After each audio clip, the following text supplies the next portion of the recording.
Hello, Dakota Territory. I'm Trent Loos. Welcome to the journey we call Dakota Trails and Tales. Jump on in, the Loose Tales, Food Link Chuck Wagon. I thought this was a shoehorn, Brian. I didn't know what you had going on there. It's a remote control for the TV. Yeah, all right. Where was I? Jump in. We'll travel the region, the country, the globe. We'll go to Lancaster County. Are we in Lancaster County? You're in Lancaster County, Pennsylvania. I got in trouble this morning because I said I was, and I wasn't. But we're on the wrong side of the river. But we know where we're at now, Elizabethtown, Pennsylvania. No matter where we are, it will still be up to you to determine how and if this information might actually affect us living in a little piece of heaven. We'll actually live 50 miles from the New Holland, I guess it's Case New Holland plant, Case IH New Holland plant in Grand Island, Nebraska. Did I get it right, Brian? Yes, you got it right. It's a CNH plant. CNH plant. Bryan Messick is the host of this particular endeavor. His uncle, right, Ken, just gave us a tour. And first of all, give us a history of Messick Farm Equipment. The business, my grandfather would have started it back in 1952. I would be third. Yeah, close. Ken's saying give or take. Give or take a year or two. I would be third generation of it. We started out as a single-store dealership, and we're now up to 5 locations and scattered throughout south central Pennsylvania, through the surrounding counties here. We sell New Holland equipment. Case IH and Kubota and Krone are our main lines of equipment we have. And we're a family-based operation. There's 5 of us in my generation, third generation, and 2 of in the second generation. So does that diminish the old saying that the third generation screws it up? If you have 5 of you, does that scatter out enough that one of you could carry it on? We're hoping that the third generation does not screw it up, and since there's 5 of us in it, one of us ought to be able to keep the ship on the right course. We're hoping. Time will tell. We'll see. It's really interesting, and I got the nickel tour because I didn't have a quarter. But I mentioned to Ken, you drive down the road, you completely underestimate what's under this roof alongside the road. People see a lot of small equipment, and we'll talk a little bit about how the equipment, farm equipment manufacturing and sales has changed to so much small stuff for small-scale farming, big or small. But your parts business is just massively impressive. Kind of summarize how the Internet has helped you explode. My cousin Neil took, when he came in and with his IT background and started our Internet and our marketing ability, just by putting our parts online, just exploded sales worldwide with that. We ship parts all over the country, all over the world, and all of that is because of the Internet and the marketing ability of what we can put out there. I know for people who are in the farm equipment business, they drive by a blue dealer to see what green thing they traded for last, and it's the big stuff out front that a lot of people notice. But really the day in and day out nuts and bolts of this business has to be your ability to get a rare part or whatever the case may be to somebody, because you can have a machine, but if you don't have access to the right part, the machine does you no good.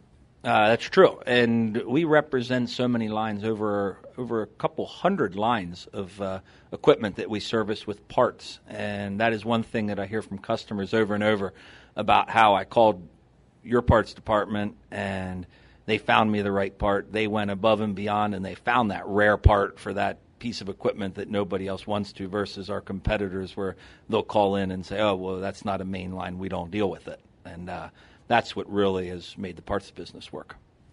Beside the fact that we have this ever-growing interest in restoring antique tractors so that we can drive them in a parade on a Saturday afternoon somewhere in July, you got to be able to find a part for that thing too. Finding older parts gets harder and harder to do. We do have some vendors that sell used parts and refurbished parts that we can pull off of, but yeah, the collector's edition thing is growing and getting bigger. There's no doubt about it. So the first tractor I drove as a kid was green, an Oliver. Okay. Oh, that's good.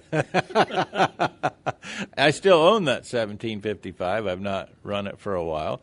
And the other tractor I have, which I use every day to hay cows, or I should say, Brian, my wife uses every day to hay cows, is an Agco Alice. But those old Olivers, that's kind of a neat story. My dad almost named me Oliver, but my mom wouldn't let him. Well, we have a used Oliver 1755 here if you'd like another one for your collection. Are you selling me a tractor? Does it run? It might start. It needs a little bit of help. That's my story. It must be a 1755 thing. Yes. Is it gas or diesel? This is a diesel one. Mine is too. But yeah, that type of equipment, now that is one line that we don't handle, but we can get some parts for that. But we try. Our guys will try and help anybody, no matter what it is. You probably will appreciate this more than anybody, and Ken maybe more than you, just because, well, he's been around a little longer than you've been, Brian. My wife has an uncle that has a shed with 85 cockshut tractors in it. You have a cockshut? No, that I don't. And I don't know the last. I've seen those, but I know where all of them in the world are. They're in one shed in Nebraska. I haven't traded one in all my sales. I have yet to trade one in. That's going to be a hard trade. Now, Ken, correct me if I'm wrong, but the cockshut was the precursor to the Oliver, right? I think so. Yeah, that became. Yeah, that would have became one. Absolutely. Yeah. Yep. That was good. So the small business, the small tractor. You have chainsaws. You have everything. You even have twine for baling my hay. How important are those little things in a business today, like when you're selling farm equipment? What we found, it's great to be diversified, where if big equipment business isn't doing well, we'll find that the compact tractor or the lawnmower business is doing well. If the commercial side, the construction equipment, the excavators, the skid loaders, if the housing, take a tumble, then ag seems to take off. So to be able to represent from residential to commercial to agriculture and all the little consumer products in between helps keep us busy. And sitting right by the front door, I got to tell you, Nevin and I this morning have been kind of poking fun at the young men who apparently just want to play video games in today's world. You know about that? Oh, yeah. Yes. I'm beginning to think, Brian, it's not just young men, because sitting at your front door, you've got a mower that anybody any age can drive it around with a joystick like they're playing a video game. Nevin and I were trying to figure out what in the world that thing's for. It's a rough terrain mower on tracks. We've sold a handful of them to the state and municipal market. It's remote control, has diesel engine on it, and it's designed to mow in areas that it's too rough or too extreme to take a tractor with a boom mower on it. So it's a municipality and state mowing type piece of equipment. And a weed eater wouldn't get it? A weed eater probably would, but it wouldn't be as much fun. It'd be work. That's exactly Wait, you said state employees. That eliminated that aspect altogether. That's exactly right. We're going at it. We want to be able to stand there and watch it from a distance and just crawl the banks and mow. We wouldn't want to get down there with a weed eater and have to do it by hand. What are the differences that separate? We always talk about the color of paint. But when you break it all down, a tractor's a tractor, right? A tractor is a tractor, but there's definitely differences between what we can show you between some main line and what we'll say maybe some secondary line of equipment. The quality that some of our main line put in is very high, and I have seen some poorer quality in some lesser brand tractors and equipment. And they're made in Moline, Illinois? They might be, but I would say... What's your email, Brian? I want them to send them directly to you. I don't want to get those. No. I'd say a lot of it where I see the quality difference is when we get into some of the foreign-made tractors, and the quality of that can be down, and the parts availability. We get very frustrated when people come in and they want to buy parts for tractors that are built overseas, and we can't help them because there's no supply chain in place to help them. Mm-hmm. And they basically have bought a lame duck, and there's nowhere to go with it. And but they bought it cheap, but that hurts them because they can't get any parts and service for it. So it kind of came back to where we started. Parts continues to be a huge driver in where and who you do business with. Yeah, parts and service. If we can't get the right parts or the right technical support from a manufacturer, we take a second look before we would take them on. You obviously do business with some of the most vibrant, progressive farmers in the state of Pennsylvania. But in the area, you also have to have some hobby farmers, some people who just love farming on the weekend, whatever the case may be. You surely got a good story or two about a request that came from somebody who came in here. You won't believe what they wanted me to get. We have quite a few weekend warriors and weekend hobby farmers, anywhere from guys that are just farming, 20-acre truck patches to guys that are weekend farming 500, 600, 700 acres. So, but we can get requests.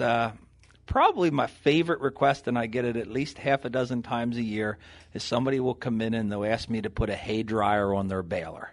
And I've yet to see a big blow dryer mounted on a baler to dry the hay. Wait a minute. This is a good idea. Why aren't you have somebody back there inventing that? Well, we thought high heat blowing on dry hay in a field might not You mean the leaves are important? You want to keep the leaves on there? Might not be a good idea, but I get that request at least 2 or 3 times a year from somebody that will say, don't they make a hay dryer like a blow dryer that I can put on my baler to dry my hay for me? The funniest story, I think, that I've ever asked anybody that question was a hay dealer in Laramie, Wyoming one day, and he deals with a lot of weekend warriors who like horses, who tend to be predominantly estrogen-based human beings as opposed to testosterone, if you know what I'm saying. And he said this one lady came in, and she didn't care about the nutrient analysis. She didn't care about TDN, protein. None of that mattered to her. She was going to buy the hay for her horses that personally tasted the best. Tasted the best. That is one I haven't. She tasted it personally, each, and bought what tasted the best, which ironically was the lowest nutritional value on the product. I've had guys look at it and go color. They want it nice and green. They want it soft. They want it palatable. But to actually taste it, that's a new one. That I haven't heard. That's good. All right, Brian, we're out of time, but we need to let people know, and this is where I get my $50 for you to be on the air, is that website where people go get information and find Messick Farm Equipment on the air. Yes, you can visit us at www.messicks, MESSICKS.com, or you can reach us at 1-800-222-3373. And put Trent in the coupon code, and they get a discount. Free shipping, right? Sure, that'll work. We'll send the shipping billing to you. Yeah, what a tremendous, enlightening endeavor to get inside of the barn. Thank you, Ken, for the tour. I appreciate it. I'm Trent Loos from Elizabethtown, Pennsylvania. This is Dakota Trails and Tales. Let's keep track of where we're at, Brian. About lost my way. We'll take a break. We'll be back with more after this.